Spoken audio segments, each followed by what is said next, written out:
Olá, concurseira, tudo bem com você? Espero que sim. Aqui mais uma vez o professor Gabriel Velasco do IASE, Instituto Aprendendo do Zero, para juntos continuarmos o estudo do Estatuto dos Servidores de Betim. Essa é a nossa terceira aula, tá? Para você que não nos conhece, já te convido a se inscrever em nosso canal, ativar o sininho, para que você receba notificações dos próximos vídeos, conteúdos que serão lançados. Já deixa o seu like aí para nos ajudar no crescimento do canal e também compartilha esse conteúdo que é muito importante para a gente, você nos ajuda, tá? Lembrando que o nosso e-book já está disponível, vou deixar aqui na descrição do vídeo, são 100 questões, tá? 100 questões aí englobando estatuto e lei orgânica do município para você treinar tem gabarito, tem as referências, as devidas explicações, tá? Também o audiobook, pessoal, já está disponível o link para você, ficar ouvindo, tá? Você vai ouvir a lei e o estatuto indo para o trabalho, indo para a academia, malhando, trabalhando na sua casa e, é legal porque você não tem muito contato, como eu te expliquei, com a lei orgânica e com o estatuto. E com o audiobook, ele te ajuda, tá? Você a pegar toda a lei, todo o estatuto do início ao fim, porque aqui nós alguns, pontuamos alguns pontos. Na verdade, nós explicamos alguns pontos, não toda a lei orgânica e nem todo o estatuto, tá? A gente pega os pontos mais relevantes. Então, você ouvir o audiobook e ter o e-book para treinar de questões, né? O e-book de questões é muito importante, tá? Então, bora para a nossa aula, que é a nossa terceira aula do Estatuto dos Servidores de Betim. Nós finalizamos a última aula no artigo 137, a partir de agora, no 136, a partir de agora nós continuaremos a partir do artigo 137, que está no capítulo 6 das concessões, tá? Então, bora comigo.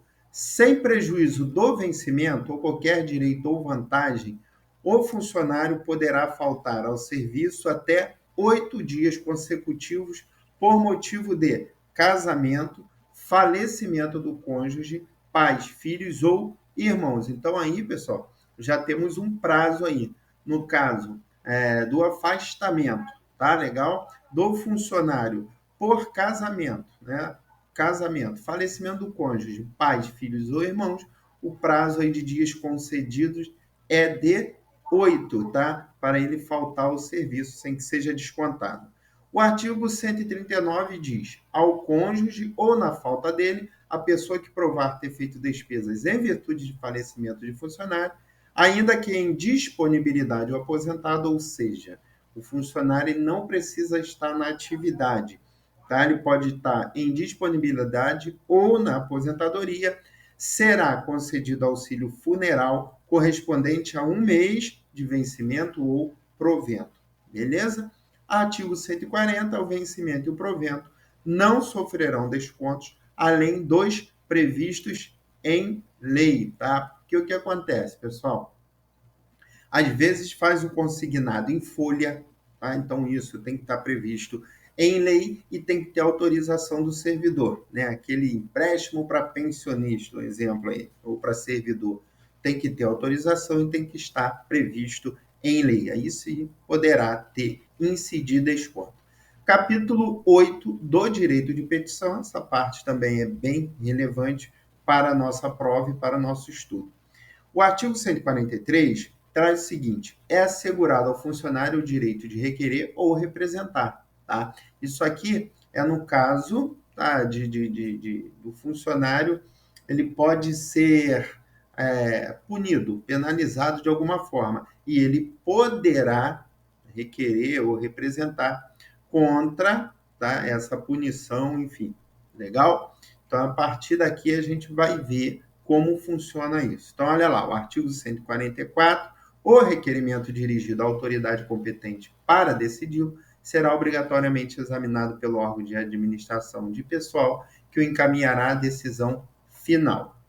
Parágrafo único, o requerimento deverá ser decidido no prazo de 20 dias improrrogáveis. Então, nós temos aqui Ele está me dizendo o seguinte, que quando o servidor ele dirige à autoridade um requerimento, essa autoridade tem 20 dias para decidi-lo improrrogavelmente, certo? Já no artigo 145, ele vai falar do pedido de reconsideração, tá legal? Eu tenho um requerimento que é uma coisa e o pedido de reconsideração que é outra. Então, o pedido de reconsideração será dirigido à autoridade que tiver expedido o ato ou proferido a primeira decisão, e ele não poderá ser renovado. Então, o requerimento eu dirijo à autoridade competente lá, ó, para examinar. Tá? O pedido de reconsideração já é dirigido à autoridade que expediu o ato ou que proferiu a primeira decisão. Beleza? O pedido de reconsideração, como o requerimento, terá o prazo de 20 dias improrrogáveis para a sua decisão. Tá? Então, pelo menos não confunde a gente, porque tanto o requerimento quanto o pedido de reconsideração, o prazo é de 20 dias improrrogáveis. Artigo 146, caberá recurso. Inciso 1º, do indeferimento do pedido de reconsideração das decisões sobre os recursos sucessivamente interpostos. Então, nesses casos aí, nesses dois casos, nós poderemos, voltando aqui rapidinho, ó, interpor recurso. Parágrafo 1º. O recurso será dirigido à autoridade imediatamente superior a que tiver expedido o ato ou proferido a decisão e sucessivamente em escala ascendente às demais autoridades. Então, o recurso ele nunca vai ser dirigido àquela primeira autoridade. Tá? Ele vai ser dirigido à autoridade superior, imediatamente superior, àquela que decidiu. Ok? Artigo 147. O pedido de reconsideração não terá efeito suspensivo. O recurso, quando cabível, terá efeito devolutivo e suspensivo. O que for provido retroagirá nos seus efeitos a data do ato impugnado. Beleza, então quero que vocês guardem o seguinte. O pedido de reconsideração tem efeito suspensivo? Não. O recurso tem efeito suspensivo? Sim. Quando cabível, ele tem um efeito devolutivo e suspensivo. Ok? Artigo 148. O direito de pleitear na esfera administrativa prescreverá. Bom, vamos lá. Deixa eu explicar isso aqui para vocês. O servidor é demitido, tá legal? Então ele vai pleitear, ou seja, ele quer saber, pô, que eu fui demitido. Vou entrar aqui com recurso, alguma coisa desse tipo, tá? Esse direito aí, tá? Ele tem um prazo de prescrição, tá? Um prazo limite. Nos casos de demissão, cassação de aposentadoria ou disponibilidade, são 5 anos. Passados 5 anos, não pode mais pleitear. Então, guarda aí, ó, demissão, cassação de aposentadoria ou cassação de disponibilidade, 5 anos para pleitear, beleza? Em se tratando de suspensão, advertência, que se encaixa aí nos demais casos, são 30 dias, beleza? Então, 5 anos, recapitulando, demissão, cassação de aposentadoria e disponibilidade, 30 dias. Eu tenho os demais casos que eu citei aí, suspensão, advertência e tal. Artigo 150, pedido de reconsideração e recurso, quando cabíveis, interrompe a prescrição uma única vez. Belezinha? Bora lá. Parágrafo único. A prescrição interrompida recomeçará a correr pela metade do prazo da data do ato que a interrompeu ou do último ato ou termo do respectivo processo. Capítulo 9 da disponibilidade. Artigo 152, isso aí é um conceito, tá? Que já vai abranger aí uma das formas de provimento, tá legal? Que é o seguinte, extinguindo-se o cargo funcionário estável. Pessoal, presta atenção nisso. Quem vai ficar em disponibilidade é o funcionário estável, então isso aí é uma regra, tá? Com o vencimento integral, olha lá, ele entrou, o cargo dele foi extinto. Beleza? ele entrou em disponibilidade. Ele vai ter o vencimento integral até que ele seja aproveitado em outro cargo, de natureza e vencimento compatíveis com o que ele ocupava. Certinho? Isso aí você não pode esquecer. Parágrafo 1º, restabelecido o cargo, ainda que modificada a sua denominação, será obrigatoriamente aproveitado nele o funcionário posto em disponibilidade quando de sua extinção. Parágrafo 2º, o funcionário em disponibilidade só auferirá as vantagens compatíveis com a inatividade. Beleza? Por quê? Tem algumas vantagens que são inerentes à atividade. Um exemplo aí que eu posso te dar vamos botar aí, periculosidade.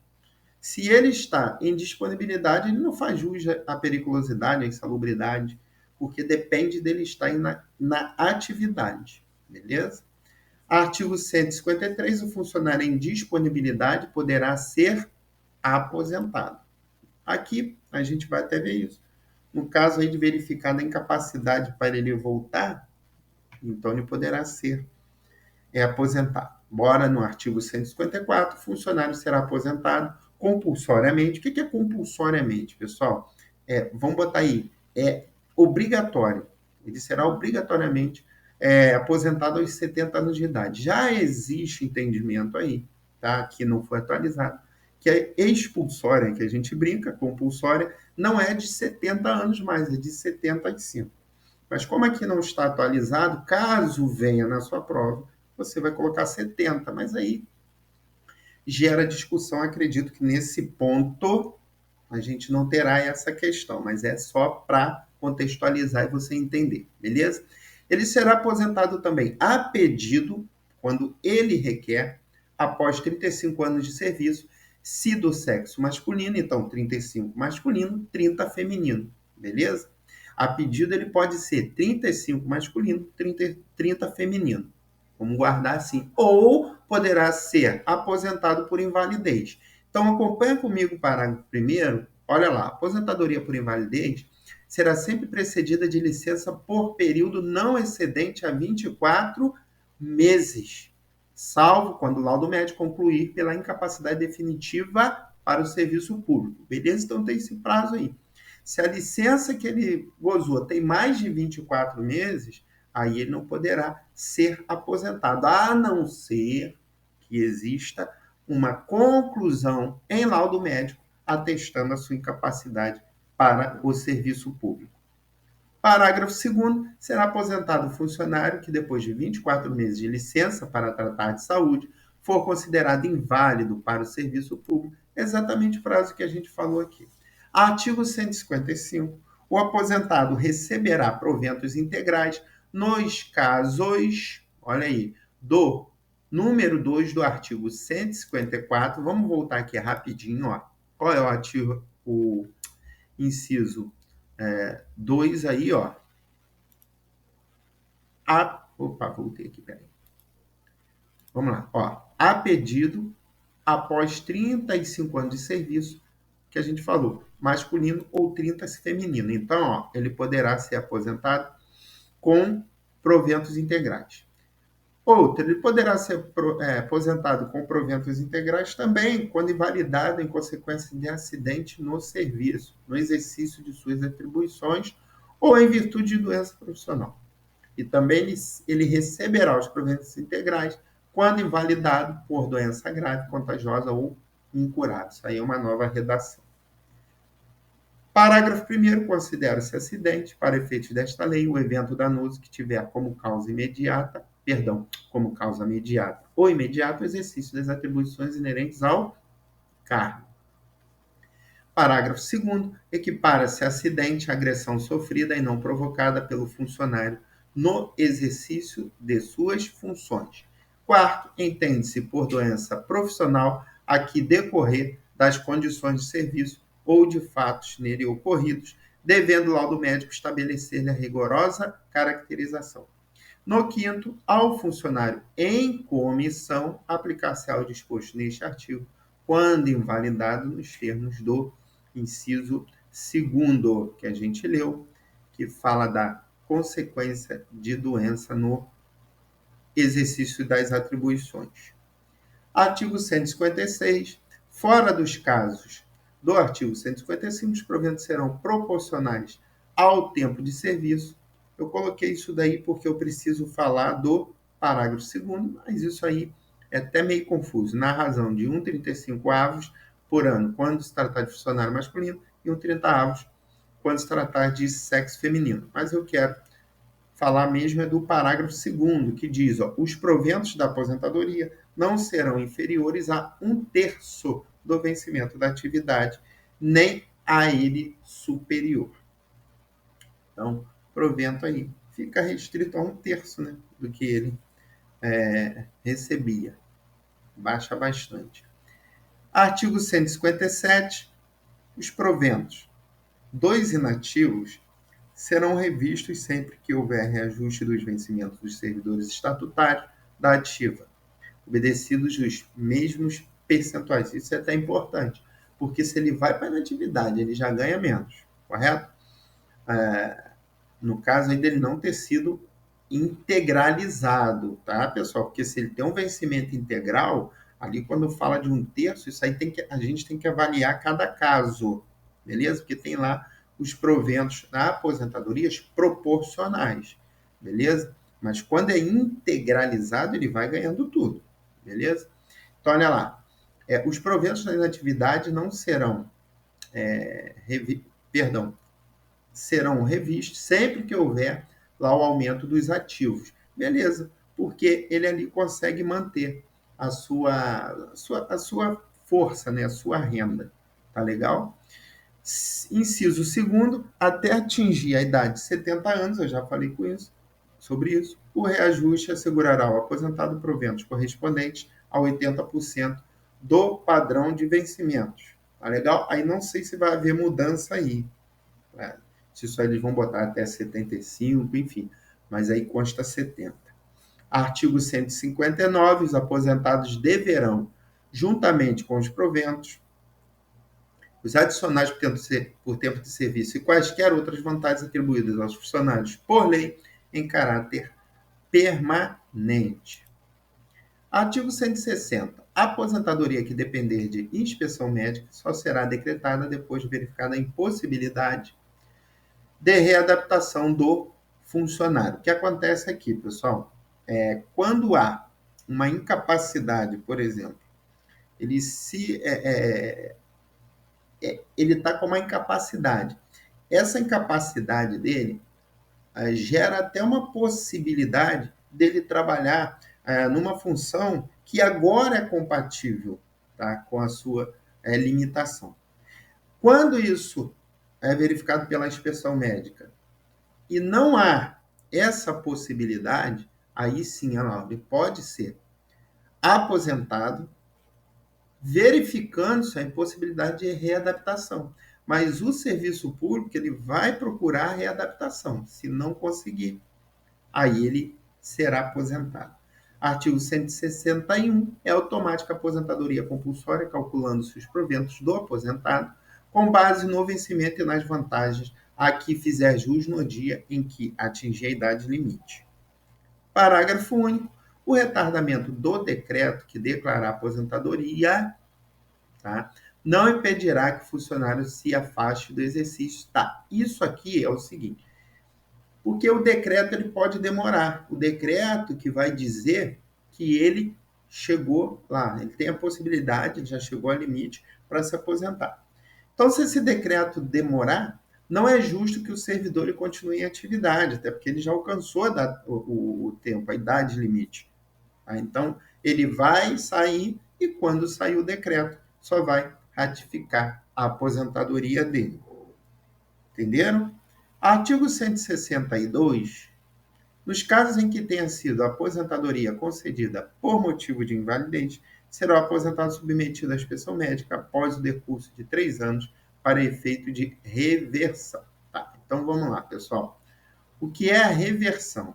A reversão, quando insubsistente lá os motivos da aposentadoria dele, isso aí chama de reversão, beleza? Então, a cada 3 anos, será verificado. Se essa limitação cessou, ele melhorou e ele pode voltar a trabalhar, aí acontece a reversão e ele volta ao trabalho. Legal? Bom, título 4 do regime disciplinar, capítulo 1 da acumulação.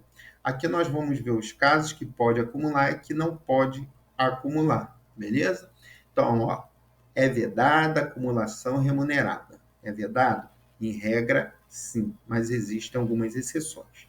Primeiro, pode acumular 2 cargos de professor. Pode acumular um cargo de professor com um cargo técnico ou um cargo de professor com um cargo científico. Pode acumular também 2 cargos ou empregos privativos de profissionais de saúde. Isso aqui recebeu uma modificação, porque antes falava 2 cargos privativos de médico, agora está abrangendo a área da saúde. Então, com profissões regulamentadas. A gente sabe aí que essas profissões regulamentadas, nós temos os conselhos regionais de medicina, os conselhos regionais de fisioterapia, os conselhos regionais de odontologia, então tem que estar regulamentado e inscrito nos conselhos de fiscalização, tá? E também poderá acumular para os efeitos do inciso anterior, perdão. E aí, no quarto, para os efeitos dos incisos anteriores, entende o seguinte: cargo técnico, aquele cujo desempenho exige especialidade técnica, beleza? Que dispensa o diploma superior. Já o científico é aquele que requer o conhecimento científico, tá? E também exige o diploma de nível superior. Parágrafo 1º. A proibição de acumular estende-se a cargos, empregos e funções em autarquias, fundações públicas, aí é o rolzinho da administração indireta. Autarquias, fundações públicas, empresas públicas, sociedade de economia mista da União, do Distrito Federal, dos estados, dos territórios e dos municípios. Então, ó, pega todos os órgãos e entes da administração. Belezinha? Parágrafo 2º, a acumulação de cargos, ainda que lícita, fica condicionada à comprovação de compatibilidade de horário. Isso aqui é fundamental para que haja a acumulação. Beleza, pode acumular. Ele é professor e ele pode ter um técnico, ele tem um científico, enfim. Mas se não houver a compatibilidade de horários, ele não poderá acumular. Parágrafo 3º, então isso é regra, tá, pessoal? Para acumular. Considera-se a acumulação proibida a percepção de vencimento de cargo ou emprego público efetivo com proventos da inatividade, ressalvados os cargos acumuláveis na forma desta lei, que já vimos.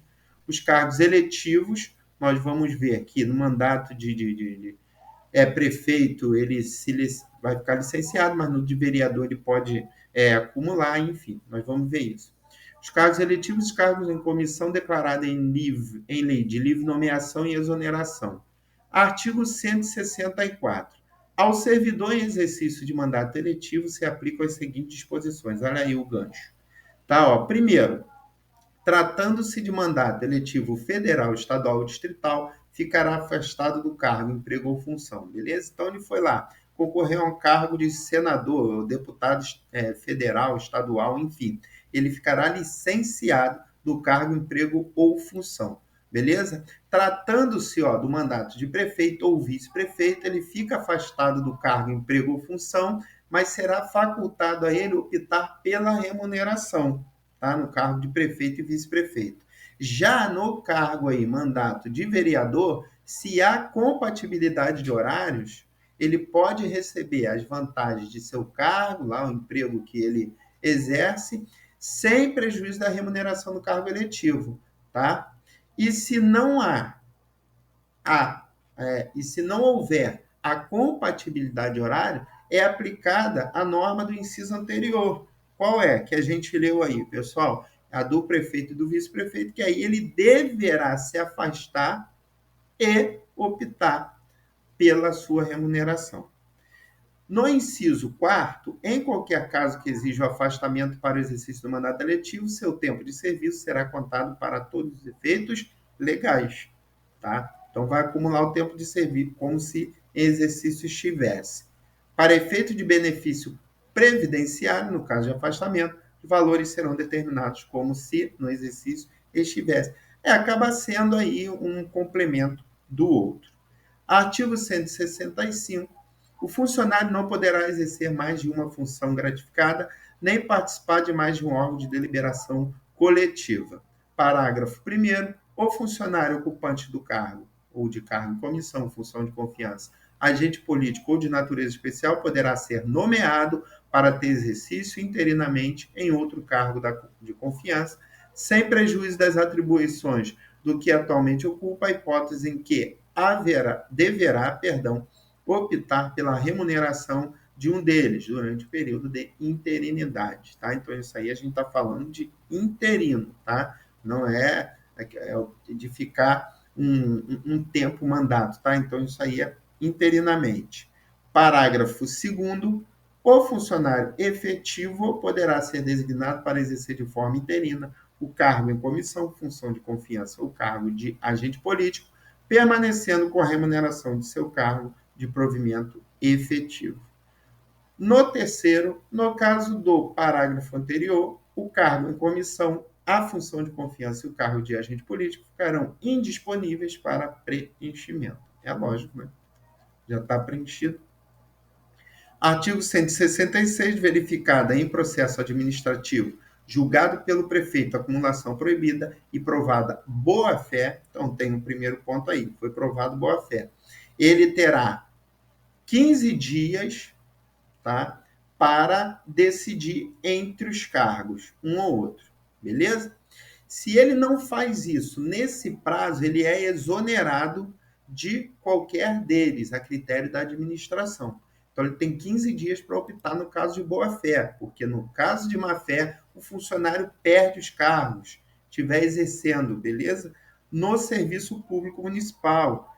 E ainda tem que restituir o que tiver percebido aí ou recebido indevidamente, caso não seja comprovada a compatibilidade de horários. Parágrafo 2º. Sendo um dos cargos, emprego ou função exercido em outra esfera administrativa, esta será imediatamente comunicada da demissão ou exoneração, verificada na esfera municipal.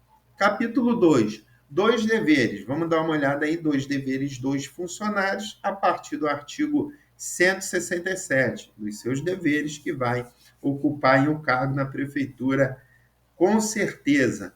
Bom, exação administrativa, assiduidade, pontualidade, discrição, urbanidade, obedecer às ordens superiores. Olha que eu botei aí, ó, salvo quando manifestamente legais.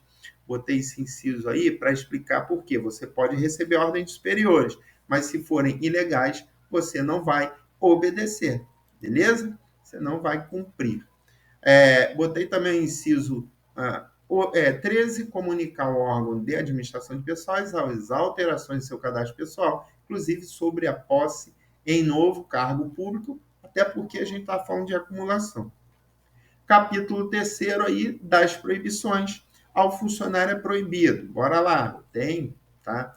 Aí é lógico, garantias ao funcionário, mas tem as coisas também que não é autorizado ao funcionário fazer. Então, ausentar-se do serviço durante o expediente, sem prévia autorização da chefia imediata, cometer a outro funcionário atribuições estranhas ao cargo que ocupa, exceto em situações de emergência transitórias, recusar fé a documento público, ofender a dignidade ou decoro de colega ou particular, ou propalar tais ofensas, utilizar pessoal, recursos, materiais de repartição de serviço ou atividades particulares. Isso quase não acontece, né, pessoal? Manter sob sua chefia imediata, isso é importante também. Encargo comissionado ou função de confiança, não importa, cônjuge, companheiro ou parente, por consanguinidade ou afinidade até o 3º grau. Atestar ou chancelar falsamente a prestação de serviço extraordinário. Diz que fez hora extra e não fez, aí vai lá, computa isso lá para receber, tá? Não pode. Valer-se do cargo para lograr proveito pessoal de outrem, em detrimento da dignidade da função pública, receber propina, comissão, presente ou vantagem de qualquer espécie em razão de suas atribuições. Você vê aí que apenas presente ou vantagem já é proibido. praticar usura em qualquer de suas formas. O que é usura, professor? É emprestar juros na administração, não pode também. Artigo 169. Pelo exercício irregular de suas atribuições, o funcionário responde, isso é importante, tá, pessoal? Ele responde administrativamente, civilmente e penalmente, tá? Nas três esferas ele responde. Artigo 170 diz o seguinte: a responsabilidade administrativa resulta de atos ou omissões que contravenham o regular cumprimento dos deveres, atribuições e responsabilidades que as leis e os regulamentos cometam ao funcionário. Beleza? Então, isso aí, ó, responsabilidade administrativa. A civil decorre de ato omissivo ou comissivo, hein? Doloso ou culposo, ou seja, com intenção ou sem intenção, desde que resulte prejuízo ao erário ou terceiro. Então, sendo culposamente ou dolosamente, com ou sem intenção, se causar prejuízo ao erário ou terceiro, aí ele já responde civilmente. As cominações civis, penais e disciplinares poderão acumular-se, sendo umas e outras independentes entre si, bem assim as instâncias administrativa, civil e penal. Já no capítulo 4, fala das penalidades. Artigo 173. Considera-se infração disciplinar o fato praticado pelo funcionário com violação dos deveres e das proibições decorrentes desta lei, tá? Então, infração disciplinar, ó, é fato praticado pelo funcionário que violar deveres e proibições decorrentes da lei que a gente está estudando, beleza? Artigo 174. São penas disciplinares na ordem crescente de gravidade. Então, eu tenho aí, pessoal, ó, advertência por escrito, eu tenho a suspensão disciplinar, destituição de cargo em comissão ou de função de confiança, a demissão, a cassação de aposentadoria ou de disponibilidade, beleza? Então, isso aí é um rol de penas disciplinares de ordem crescente de gravidade, certinho? Vamos seguir aí, pessoal. Parágrafo único. Nas aplicações das penas disciplinares, bem como para efeito de sua substituição, serão consideradas a natureza e a gravidade da infração. Por isso que tem aquela gradação. Os danos que dela provierem para o serviço público, as circunstâncias agravantes ou atenuantes e os antecedentes funcionais. Agravante, ou seja, vai pesar mais, atenuante vai ficar mais leve. Vamos ao artigo 175, que diz: não se aplicará ao funcionário mais de uma pena disciplinar por infração, tá? Ou infrações acumuladas, que sejam apreciadas num único processo. Mas a autoridade competente poderá escolher entre as penas a que melhor atenda aos interesses da disciplina e do serviço, ou seja, poderá ser a mais leve ou a mais pesada, tá? No artigo 176, a pena de advertência será aplicada por escrito, nos casos de descumprimento de dever funcional previsto em lei, regulamento ou norma interna, que não justifique a imposição de penalidade mais grave, bem como nos casos de violação das proibições contidas no artigo 168, inciso 1º a 12, depois você dá uma olhada lá, se o funcionário não for reincidente. Artigo 177, a pena de suspensão disciplinar, que não excederá 90 dias, será aplicada nos casos de violação das proibições, aí depois você dá uma olhada lá, ou reincidência em infração punível com advertência. Então, o que eu quero aqui de você? Que você entenda que a suspensão, ou a pena de suspensão, ela se limita a 90 dias, não pode ser mais do que isso. Seguindo, parágrafo 1º, todos os direitos e vantagens decorrentes do exercício do cargo serão suspensos pelo período em que perdurar a penalidade prevista no caput deste artigo. Então, ficou 90 dias suspenso, os direitos e vantagens também ficarão por esse período. Artigo 178. A destituição de cargo em comissão ou de função de confiança será aplicada nos casos de infração sujeita a penalidade de suspensão e de demissão, quando exercido qualquer deles por funcionário ocupante de cargo de provimento efetivo. Então, a destituição do cargo de comissão de confiança é aplicado quando ele pratica infrações de suspensão ou demissão. Demissão, né, pessoal? Chega a ser brincadeira, até porque ele demitido, como que ele vai ficar em cargo de comissão ou função de confiança? Fica meio complicado, tá? Constatada a hipótese de que trata este artigo, a exoneração efetuada nos termos da lei será convertida em destituição de cargo em comissão ou de função pública. Parágrafo 2º. Estará sujeito à destituição de cargo em comissão de função de confiança aquele que deixar de comunicar a infração praticada por servidor que esteja sob sua subordinação, né? Isso aí tem um nome aí que é a famosa, vamos trocar aqui grosseiramente, uma prevaricação, né? Parágrafo 3º. Sendo o funcionário detentor de cargo efetivo, a aplicação da penalidade de destituição de cargo de comissão ou de função pública não impedirá a aplicação das penalidades de suspensão ou de demissão. Seguindo, artigo 179, a pena de demissão será aplicada nos casos de, botei alguns aí, tá? Crime contra a administração pública, abandono de cargo, que a gente vai ver o prazo aí para se caracterizar, inassiduidade habitual, é quando ele falta interpoladamente, ou ali de forma, falta 2 dias em um mês, 2 dias em outro, e tem um somatório, tá?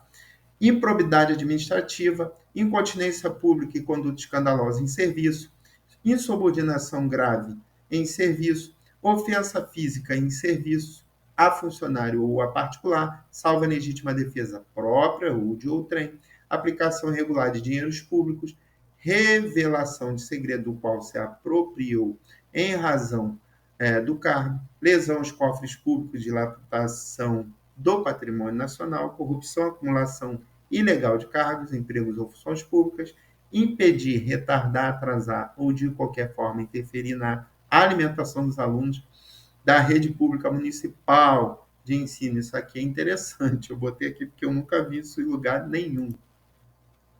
Parágrafo 1º, considera-se abandono, olha aí o prazo do cargo, ausência intencional do funcionário, sem justificativa, tá? Sem justa causa, sem causa justificada, perdão, por mais de 20 dias consecutivos. Então, é abandono de emprego.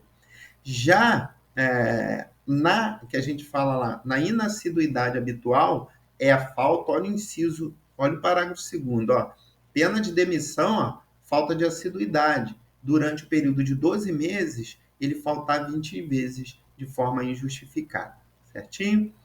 Parágrafo 3º, incorrerá na pena de demissão por impontualidade habitual o servidor que durante 12 meses atrasar o serviço por 40 dias sem causa justificada. Parágrafo 7º, a demissão para o detentor de cargo de provimento efetivo incompatibiliza o ex-funcionário para nova investidura em cargo público municipal pelo prazo de 5 anos. Então, prazo de 5 anos, ele não pode mais fazer concurso, sei lá, ou ser contratado pela prefeitura de qualquer forma. Artigo 180. Não, pessoal, aí, nesse caso aí, perdão, voltando, ele não poderá investir no cargo público municipal durante 5 anos, mas ele deverá ter sido funcionário efetivo.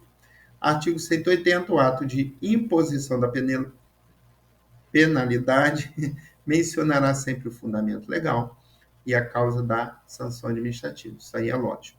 Artigo 182, será cassada a disponibilidade do inativo que tenha praticado na atividade falta punível com demissão. O que acontece? Às vezes, essa falta foi lá na atividade, o processo correu e agora ele, em inatividade, cessou o processo. E ele teve uma falta lá que era punível aí com demissão. Aí sim é cassada a disponibilidade. Bom, bora lá. Parágrafo 1º, será igualmente cassada a disponibilidade ao funcionário que não assumir no prazo legal o exercício do cargo em que for for aproveitado. Parágrafo 2º, para efeito do disposto neste artigo, ao ato de cassação da disponibilidade, seguir-se-á o da demissão. Então, foi cassada a disponibilidade, segue a demissão.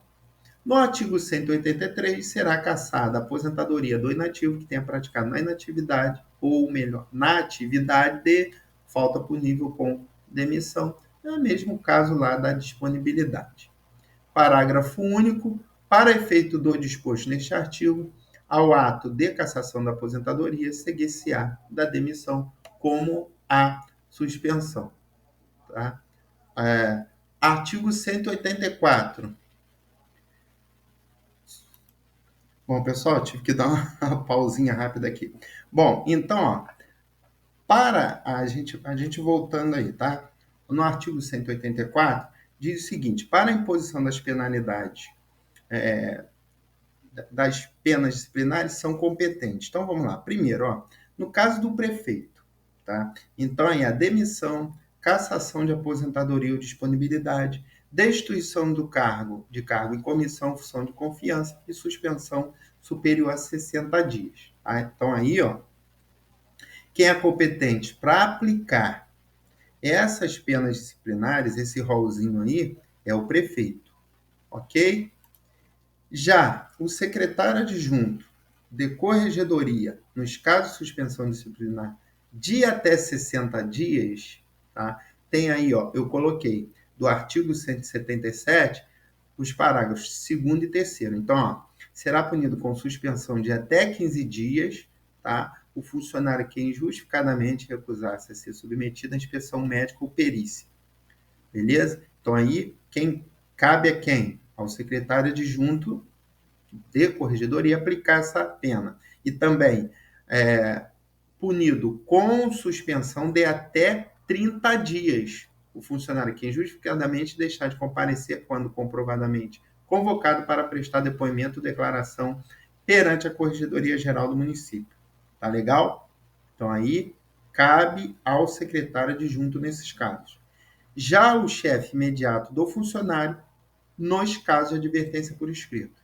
Parágrafo único. A pena de destituição de chefia será aplicada pelo prefeito. Então, além daquelas, a pena de destituição de quem? Da chefia, quem aplica é o prefeito.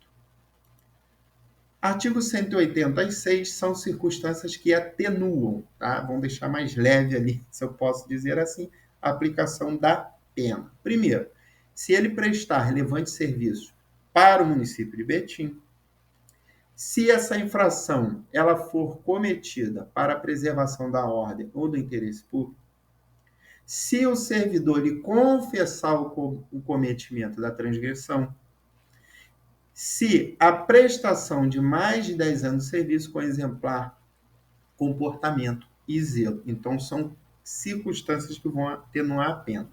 Parágrafo único. As atenuantes previstas neste artigo não alteram a sanção prevista neste diploma legal para a infração cometida pelo agente público, diminuindo apenas os efeitos da pena aplicada. Isso é importante. Tá legal?